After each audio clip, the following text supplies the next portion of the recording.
जिनके बच्चे हैं, ऑब्वियस सी बात है, जिनके बच्चे, उनके बच्चे भी होंगे आगे जाके, तो क्या उनके बच्चे ये कह सकते हैं कि हमारे बाप दादाओं ने हमारे माँ बाप को सेवा के लिए भेजा था?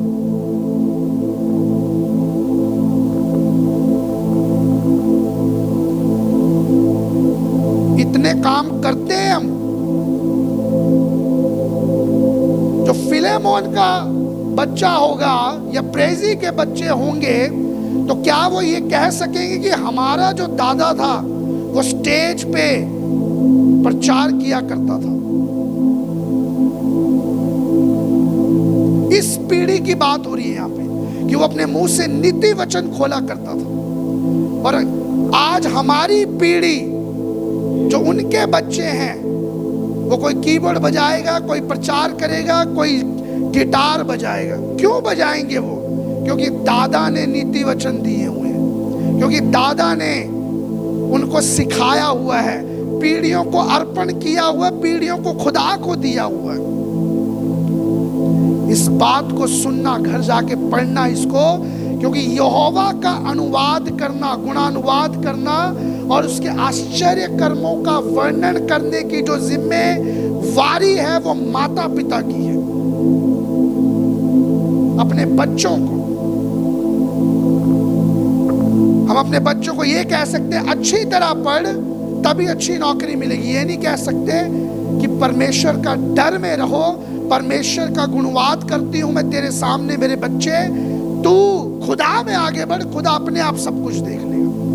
ये बोलने में हम कतराते हैं। कई बच्चे सेवा ही ना करने लग जाए फुल टाइम।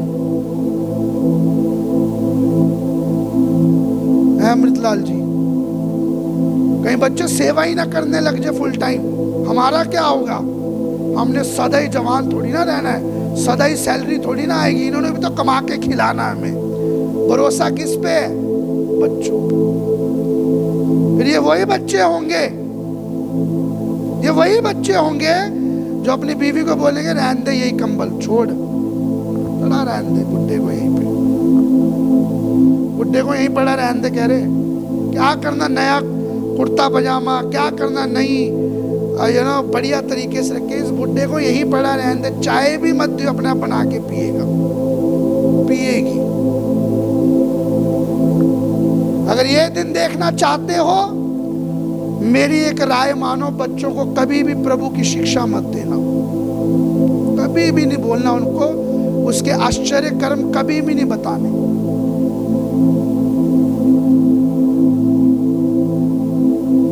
अगर रोटी रोटी से मोहताज होना है, मैंने कहा हम डिस्कस करते हैं, मेरे फादर साहब है हमारे पास, हम किंग लाइफ, जो किंग की लाइफ होती है हम वो देते हैं उनको। कुछ हो जाए दौड़ते हैं हम, क्योंकि हमें पता आजादी उन्होंने दी थी हमें खुदा के भवन में जाने के लिए। आपको पता है कहां से वो बिलोंग करते हैं और क्या वो थे? चंडीगढ़ में मेन लीड सिंगर थे वो। उन्होंने आजादी दी अपने नाम की, बिना तौहीन होते हुए अपने नाम। ये नहीं सोचा कि मैं इतना कुछ मैंने गाया, मेरे बच्चे भी वही करें, ये बिना सोचे हुए तुम खुदा के पास लग जाओ। हालेलुया। पढ़िए जरा 7वीं और 8वीं आयत भी पढ़ दो फटाफट। और ईश्वर के बड़े कामों को भूल ना जाएं, परंतु उसकी आज्ञाओं का पालन करते रहें। हाँ। और अपने पितरों के समान ना हो, क्योंकि उस पीढ़ी के लोग तो हठीले और झगड़ालू थे, और उन्होंने अपना मन स्थिर ना किया था, और ना उनकी आत्मा ईश्वर की ओर सच्ची रही। हालेलुया।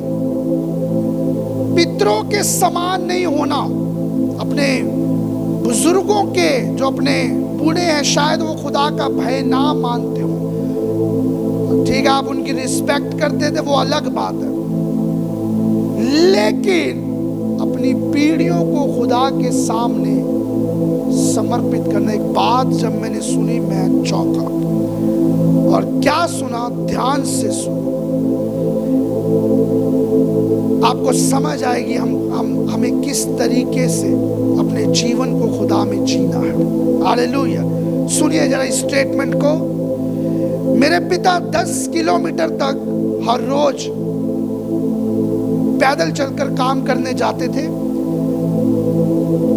मेरे दादा हर रोज 10 किलोमीटर तक पैदल काम करने जाते थे और मेरे पिता 5 किलोमीटर जाते थे काम करने। वो 10 किलोमीटर जाते थे, फिर मेरे पिता 5 किलोमीटर।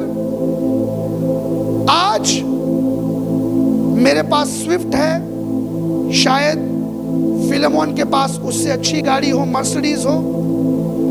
और मेरे जो ग्रैंडसन है, फिलेमोन का बेटा या बेटी, उसके पास उससे अच्छी गाड़ी होगी, BMW होगी।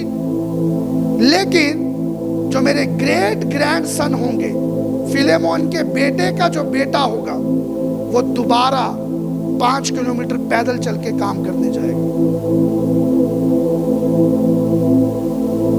ध्यान से सुनना उसका रीजन। कठिन समय क्यों ऐसा होता है? क्योंकि कठिन समय मजबूत आदमी पैदा करता है और मजबूत आदमी अच्छा समय पैदा करता है। अच्छा समय कमजोर आदमी पैदा करता है और कमजोर आदमी फिर से कठिन समय पैदा कर देता है।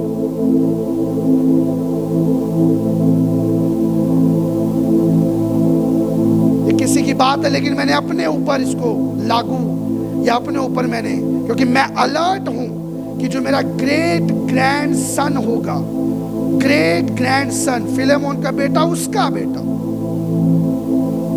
उसको 5 किलोमीटर दोबारा अपने दादा की तरह काम पे ना जाना पड़े।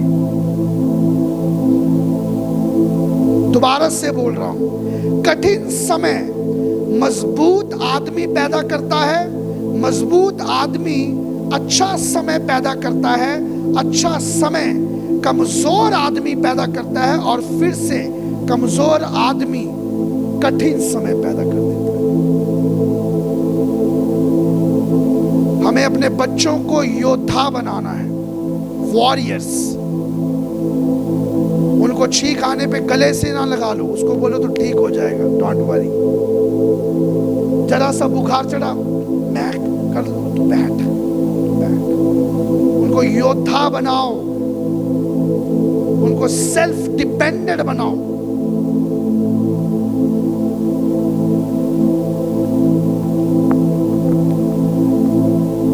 मैं सोचता था कि सर्दियां आने पर ये दोनों स्कूल जाते हैं, इनको कैसे लेके जाना है कि सर्दियां एक ऐसी चीज है जो लग जाए तो ठंड लगती है, सिर्फ यही बात है।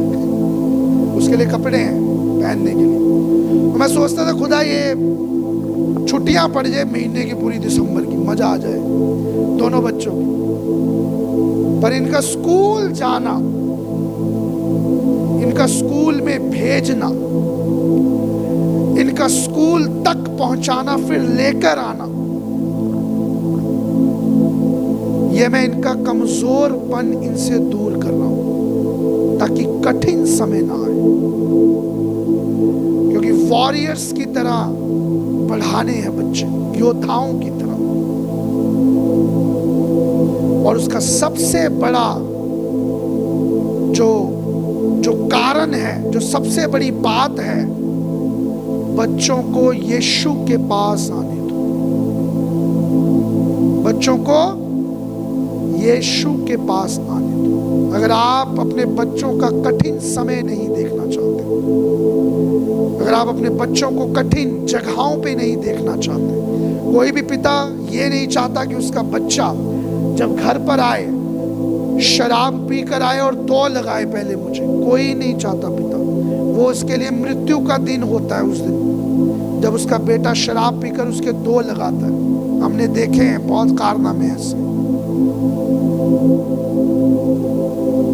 अगर ये दिन नहीं देखने तो अपने बच्चों को वॉरियर्स बनाना है, अपने बच्चों को योद्धा बनाना है, उनको खुदा के कामों का गुण अनुवाद करना है, उनको खुदा के कामों का आश्चर्य कर्म बताने हैं, उनको खुदा के कामों को पीढ़ियों पीढ़ियों तक समझाना है कि प्रभु कौन है।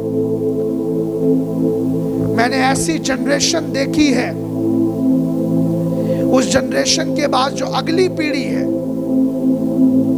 प्रभु के महान दास, उनकी अगली पीढ़ी है वो खुदा में है, उनसे अगली पीढ़ी है वो भी खुदा में है, उनसे अगली जो पीढ़ी है वो भी खुदा में है। मकसद क्या? उनको प्रभु की शिक्षा में रखना, उनको प्रभु के सामने रखना। 2 आयतें और पढ़ूंगा, उसके बाद मैं खत्म करूंगा। योएल की पुस्तक उसका 2 अध्याय 16वीं आयत को पढ़ो।